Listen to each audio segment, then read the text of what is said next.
ನಮ್ಮನ್ನು ಬಹಳವಾಗಿ ಪ್ರೀತಿಸುವಂಥ ನಮ್ಮ ತಂದೆಯಾದ ದೇವರೇ, ವಂದನೆಗಳು, ಸ್ತೋತ್ರಗಳು. ತಂದೆ, ತಲೆಬಾಗಿಸಿರುವಂಥ ನಿಮ್ಮ ಮಕ್ಕಳನ್ನು ವಾಕ್ಯದ ಮೂಲಕ ಬಲಪಡಿಸಿ, ತಂದೆಯಾದ ದೇವರೇ, ಹೇಳುವಂಥ ಪ್ರತಿ ಮಾತುಗಳು ನಿಮ್ಮ ಮಾತುಗಳು ಇದ್ದದ್ದು ಇದ್ದ ಹಾಗೆ ಮಾತನಾಡೋದಕ್ಕೆ ಸಹಾಯ ಮಾಡಿ. ನೇರ ಪ್ರಸಾರದಲ್ಲಿ ಎಷ್ಟು ಮಂದಿ ವಾಕ್ಯಗಳನ್ನು ತಿಳ್ಕೊಳ್ಬೇಕು ಎಂಬ ಒಳ್ಳೆಯ ಉದ್ದೇಶದಿಂದ ನೋಡ್ತಾ ಇದ್ದಾರೋ ಎಲ್ಲರನ್ನೂ ಬಲಪಡಿಸಿ. ಯೇಸು ಪವಿತ್ರ ನಾಮದಲ್ಲಿ ಬೇಡ್ತಾ ಇದ್ದೀನಪ್ಪ ತಂದೆಯೇ, ಆಮೇನ್. ಕರ್ತನಾದ ಯೇಸು ಕ್ರಿಸ್ತರ ನಾಮದಲ್ಲಿ ನಿಮ್ಮೆಲ್ಲರಿಗೆ ನನ್ನ ಹೃದಯಪೂರ್ವಕದಿಂದ ವಂದನೆಗಳನ್ನು ತಿಳಿಸ್ತಾ ಇದ್ದೀನಿ. ಪ್ರಿಯರಾದ ದೇವ್ರ ಮಕ್ಕಳಿರ, ಯಥಾರ್ಥರಾದ ಭಕ್ತರಾಗಿ ನಾವು ಜೀವಿಸಬೇಕು. ಯಥಾರ್ಥರಾದ ಭಕ್ತರಾಗಿ ಜೀವಿಸಬೇಕು ಎನ್ನುವಂಥ ಅಂಶವನ್ನು ಮಾತಾಡ್ತಾ ಇದ್ದೀನಿ.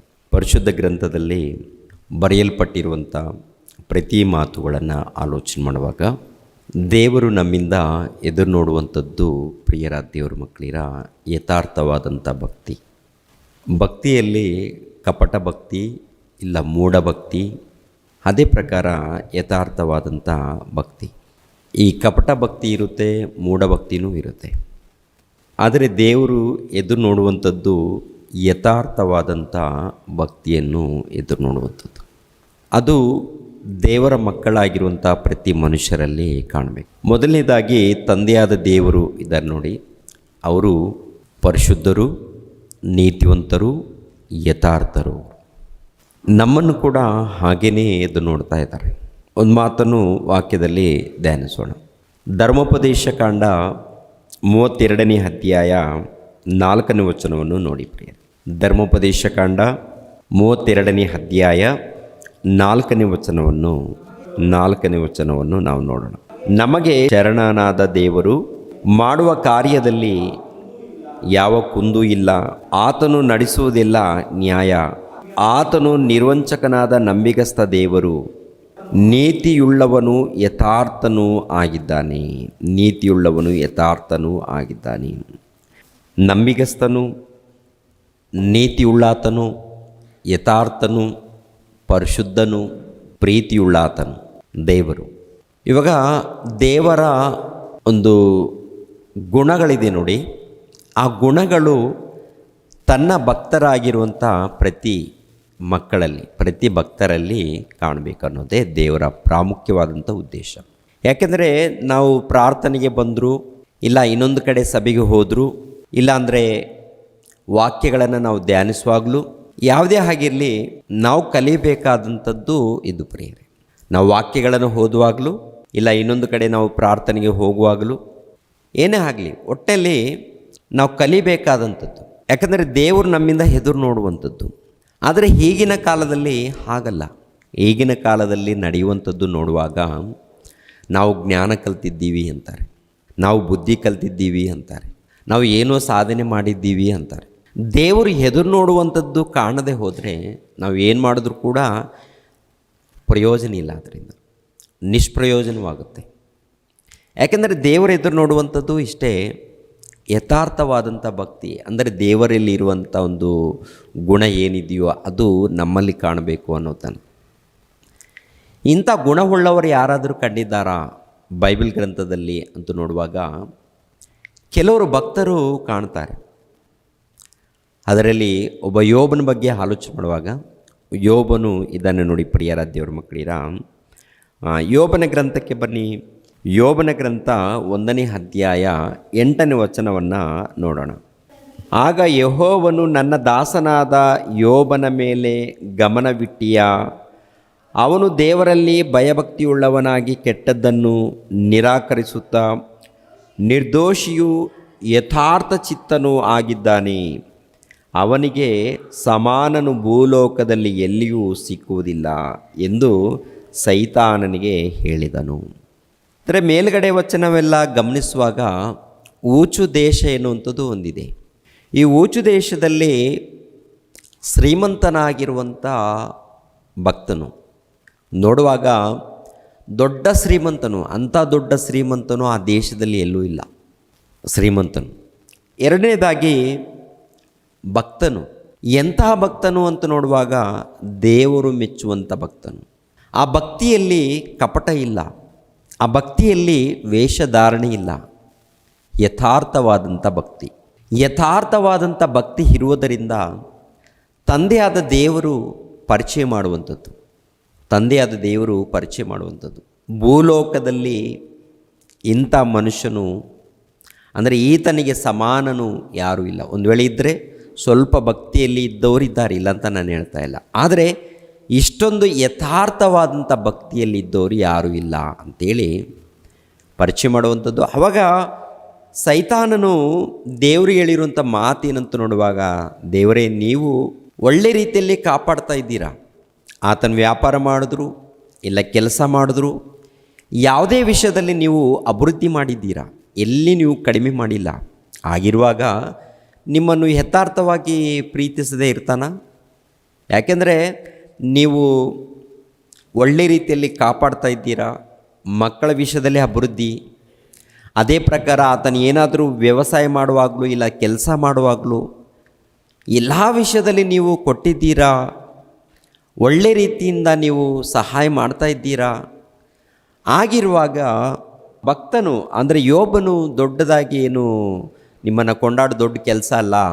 ಒಂದು ವೇಳೆ ಕಷ್ಟದಲ್ಲಿ, ಒಂದು ವೇಳೆ ಇದ್ದದ್ದೆಲ್ಲ ಕೂಡ ನಾಶ ಮಾಡಿಕೊಂಡಾಗ, ಇದ್ದದ್ದೆಲ್ಲ ಕಳ್ಕೊಂಡಾಗ, ಆವಾಗ ಒಂದು ವೇಳೆ ಭಕ್ತಿಯಿಂದ ನಿಂತ್ಕೊಂಡ್ರೆ ಅದು ಶ್ರೇಷ್ಠವಾದಂಥ ಭಕ್ತಿಯಾಗುತ್ತೆ.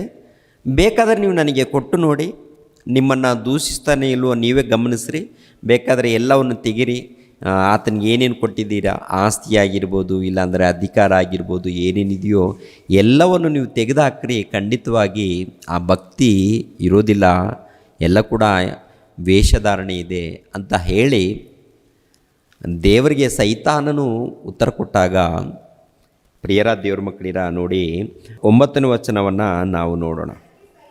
ಅದಕ್ಕೆ ಸೈತಾನನು, ಯೋಬನು ದೇವರಲ್ಲಿ ಭಯಭಕ್ತಿಯನ್ನು ಲಾಭವಿಲ್ಲದೆ ಇಟ್ಟಿದ್ದಾನೋ, ನೀನು ಅವನಿಗೂ ಅವನ ಮನೆಗೂ ಅವನ ಎಲ್ಲ ಸ್ವಾಸ್ಥ್ಯಕ್ಕೂ ಸುತ್ತಮುತ್ತಲು ಬೇಲಿಯನ್ನು ಹಾಕಿದ್ದೀಯಲ್ಲ. ಅವನು ಕೈ ಹಾಕಿದ ಕೆಲಸವನ್ನು ನೀನು ಸಫಲಪಡಿಸುತ್ತಿರುವುದರಿಂದ ಅವನ ಸಂಪತ್ತು ದೇಶದಲ್ಲಿ ವೃದ್ಧಿಯಾಗುತ್ತಾ ಬಂದಿದೆ. ಆದರೆ ನೀನು ಕೈ ನೀಡಿ ಅವನ ಸೊತ್ತನ್ನೆಲ್ಲ ಅಳಿಸಿಬಿಡು, ಆಗ ಅವನು ನಿನ್ನ ಎದುರಿಗೆ ನಿನ್ನನ್ನು ದೂಷಿಸುವನು ಅಂದನು. ದೇವರೇ, ಬೇಕಾದರೆ ಒಂದು ಸಾರಿ ಪರೀಕ್ಷೆ ಮಾಡಿ ನೋಡಿ ಎಂದು, ಒಂದು ಸಾರಿ ಪರೀಕ್ಷೆ ಮಾಡಿ ನೋಡಿ, ಯೋಬನಲ್ಲಿ ಇದ್ದದ್ದನ್ನು ಎಲ್ಲ ತೆಗೆದಾಕ್ರಿ ಅಂತ. ಏನೇನಿದೆ ಯೋಬನಲ್ಲಿ, ಏನೇನು ಆಸ್ತಿ ಇದೆಯೋ ಎಲ್ಲ ತೆಗೆದಾಕಿ ನೋಡಿ. ಖಂಡಿತವಾಗಿ ಯೋಬನಲ್ಲಿರುವಂಥ ಒಂದು ಯಥಾರ್ಥವಾದಂಥ ಭಕ್ತಿ ಅಲ್ಲ, ಅದು ಸರಿಯಾದ ನಂಬಿಕೆಯೂ ಅಲ್ಲ. ಏನೋ ಲಾಭ ಇದೆ, ಲಾಭ ಇದ್ದದರಿಂದ ನಿಮ್ಮ ಮೇಲೆ ಭಕ್ತಿ ತೋರಿಸ್ತಾ ಇದ್ದಾನೆ ಆತನು ಅಂದಾಗ, ಸರಿ ಆಯಿತು ಅಂತ ಹೇಳಿ ದೇವರು ಕೂಡ ಅನುಮತಿ ಕೊಡ್ತಾನೆ. ಅನುಮತಿ ಕೊಟ್ಟಾಗ ಏನಾಗುತ್ತೆ ನೋಡಿ ಪ್ರಿಯರ ದೇವ್ರ ಮಕ್ಕಳಿರ, ಒಂದು ಸಾರಿ ಗಮನಿಸಿ 12ನೇ ವಚನ. ಓಕೆ. ಯೆಹೋವನು ಸೈತಾನನಿಗೆ, ಅವನ ಸ್ವಾಸ್ಥ್ಯವೆಲ್ಲ ನಿನ್ನ ಕೈಯಲ್ಲದೆ ನೋಡು, ಆದರೆ ಅವನು ಮೈ ಮೇಲೆ ಮಾತ್ರ ಕೈ ಹಾಕಬೇಡ ಎಂದು ಅಪ್ಪಣೆ ಕೊಟ್ಟನು. ಆಗ ಸೈತಾನನು ಯೆಹೋವನ ಸನ್ನಿಧಾನದಿಂದ ಹೊರಟು ಹೋದನು.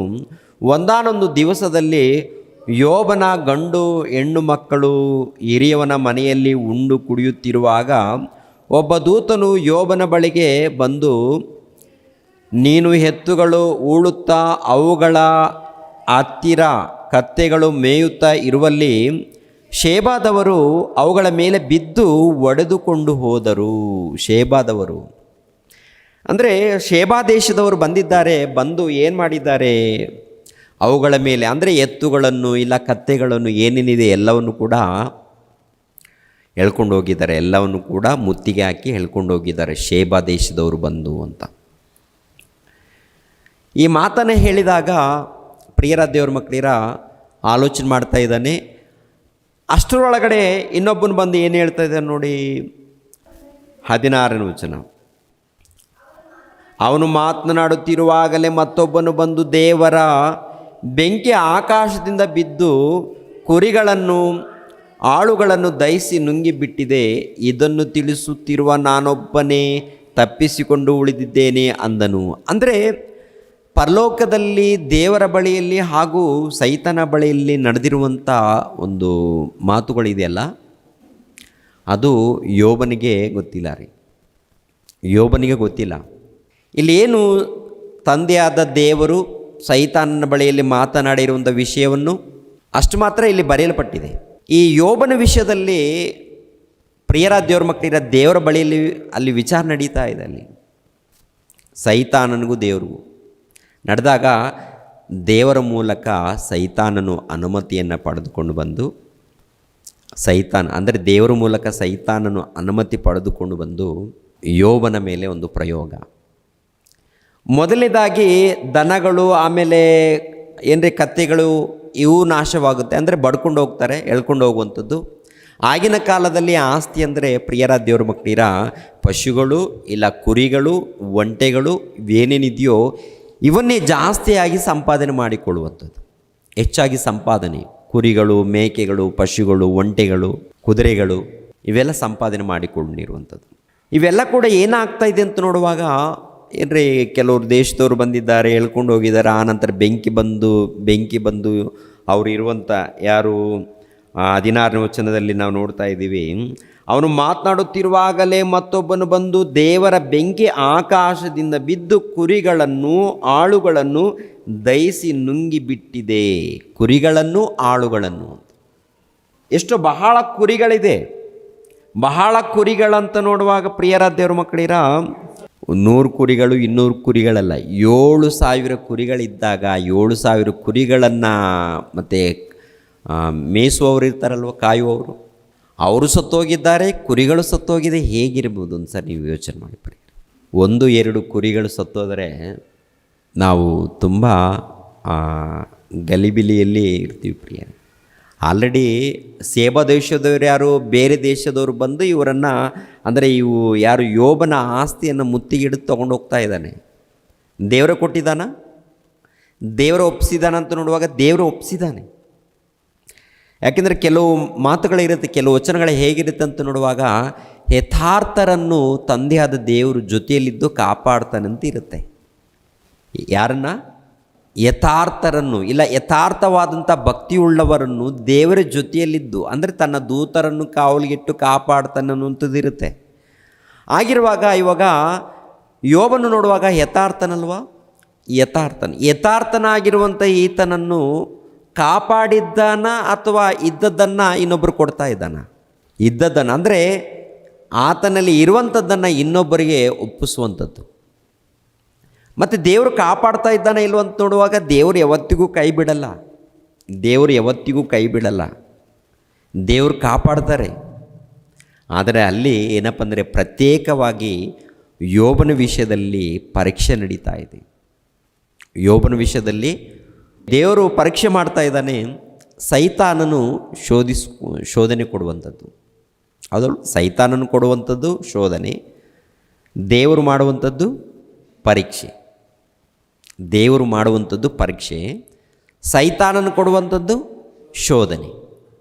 ಇವೆರಡು ಕೂಡ ದೇವರ ಮಕ್ಕಳಾಗಿರುವಂಥ ನಾವು ಗ್ರಹಿಸ್ಕೊಂಡಿರಬೇಕು.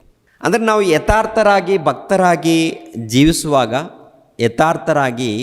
ಯಥಾರ್ಥರಾದಂಥ ಭಕ್ತರಾಗಿ ಜೀವಿಸುವಾಗ ಒಂದು ರೀತಿಯಲ್ಲಿ ಸಂತೋಷನೂ ಇರುತ್ತೆ, ಮತ್ತೊಂದು ರೀತಿಯಲ್ಲಿ ಪರೀಕ್ಷೆ, ಇನ್ನೊಂದು ರೀತಿಯಲ್ಲಿ ಶೋಧನೆ ಇದು ನಡೀತಾ ಇರುತ್ತೆ.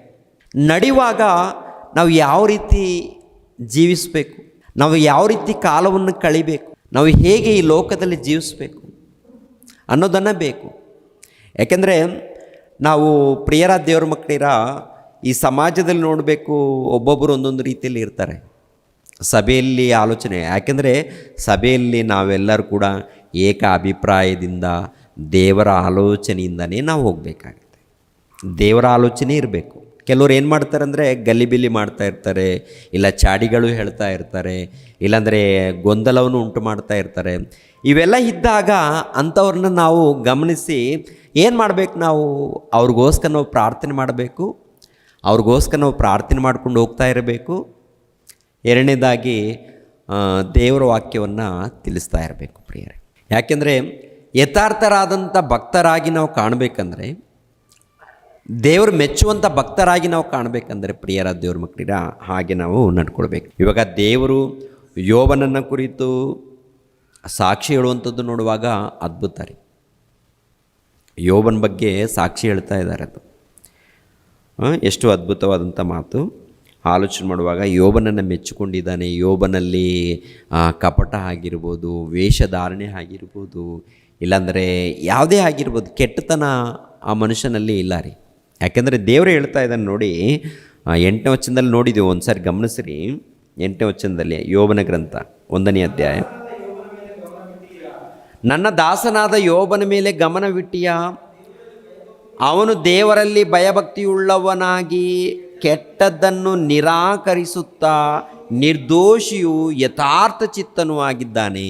ಅಂದರೆ ಕೆಟ್ಟದ್ದು, ಮೊದಲನೇದಾಗಿ ಕೆಟ್ಟದ್ದು ಮಾಡಲ್ಲ, ನಿರ್ದೋಷಿಯಾಗಿದ್ದಾನೆ, ಯಥಾರ್ಥನಾದಂಥ ಭಕ್ತನಾಗಿದ್ದಾನೆ. ಅಂದರೆ ನಿಜವಾದ ಯಥಾರ್ಥನಾದಂಥ ಭಕ್ತನಾಗಿದ್ದರೆ ಕೆಟ್ಟದ್ದು ಏನೂ ಮಾಡೋದಿಲ್ಲ. ಕೆಟ್ಟದ್ದಂದರೆ ಯಾರಿಗೂ ಇನ್ನೊಬ್ಬರಿಗೆ ಕೆಟ್ಟದ್ದು ಬಯಸೋದಿಲ್ಲ, ಕೆಟ್ಟದ್ದು ಮಾಡೋದಕ್ಕೂ ಹೋಗಲ್ಲ.